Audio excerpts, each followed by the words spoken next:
ចាជំរាបសួរនឹងសួស្តីដល់ពុកម៉ែបងប្អូនទាំងអស់គ្នាដែលនិយមលេងឆ្នោតវៀតណាមចឹងសម្រាប់ថ្ងៃនេះចាថ្ងៃទី16ចឹងសម្រាប់ថ្ងៃទី16នេះផងដែរ Channel Facebook ខាងប្អូនក៏មានលេខតម្រុយឆ្នោតល្អៗនិងតម្រុយឆ្នោតច្បាស់ដើម្បីចែកជូនឲ្យពុកម៉ែបងប្អូនទាំងគ្នា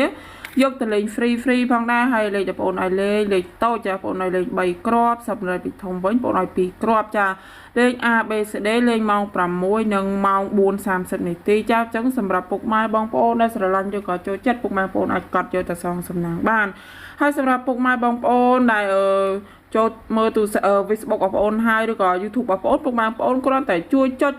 មេដៃនិង share វីដេអូបងប្អូនម្នាក់មួយចាពុកម៉ែមិនអស់ថ្មច្រើនទេណាដើម្បីបងប្អូនមានកម្លាំងចិត្តរលេងតម្រុយល្អៗពុកម៉ែបងប្អូនយកទៅលេងជាប្រចាំថ្ងៃហើយកាលពីមួយសៅមិញកូនសិស្សបងប្អូនចាចូលចំចិត្ត3ល្អខ្លាំងណាស់តែខុសប៉ុស្តិ៍បងឲ្យចូលបុកចិត្ត3ប៉ុស្តិ៍សេតែវាមកចេញប៉ុស្តិ៍ដេស្ដាយខ្លាំងមែនតើសម្រាប់កាលពីមួយសៅមិញអញ្ចឹងសម្រាប់ក្នុងថ្ងៃទី16នេះបើសិនជាពុកម៉ែបងប្អូនកូនសិស្សដែលចង់បានលេខល្អលេខច្បាស់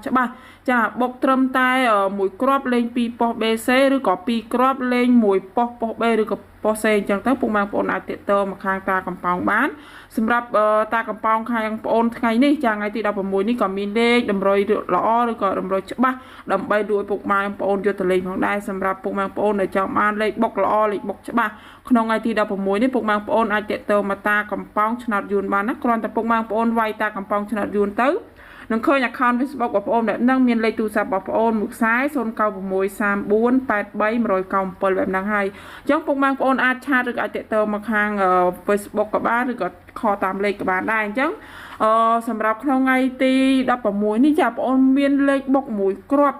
ប៉ុស្តិ៍ BC ច្បាស់ខ្លាំងណាស់អញ្ចឹងពុកម៉ែបងប្អូនដែលចូលចង់បានលេខបុកច្បាស់មួយគ្រាប់ហ្នឹងពុកម៉ែបងប្អូនឆាតឬក៏ទាក់ទងមកខាងបងប្អូនមកទៅនាងដល់ថ្ងៃ11នេះដឹងតែបុកយកលុយមេបានតែម្ដងមិនឲ្យខុសប៉ុស្តិ៍ដោយការពីម្សិលមិញទេណាអញ្ចឹងសម្រាប់ពុកម៉ែបងប្អូនចាក់មិនដែលត្រូវគ្រូច្រើនហើយមិនដែលត្រូវពុកម៉ែបងប្អូនមកឆាតមកខាងបងប្អូនតាកំប៉ោងក្នុងថ្ងៃទី16នេះទៅនាងឲ្យពុកម៉ែបងប្អូនចូលចំតែម្ដងសម្រាប់ពុកម៉ែបងប្អូនដែលទិញលេខពីខាងបងប្អូនទៅត្រេងហើយអញ្ចឹងបងប្អូនមានអីច្រើនទេសម្រាប់ថ្ងៃនេះបងប្អូនមានតែប៉ុណ្ណឹងដើម្បីចែកជូនដល់ពុកម៉ែបងប្អូនទាំងអស់គ្នាយកទៅលេងណា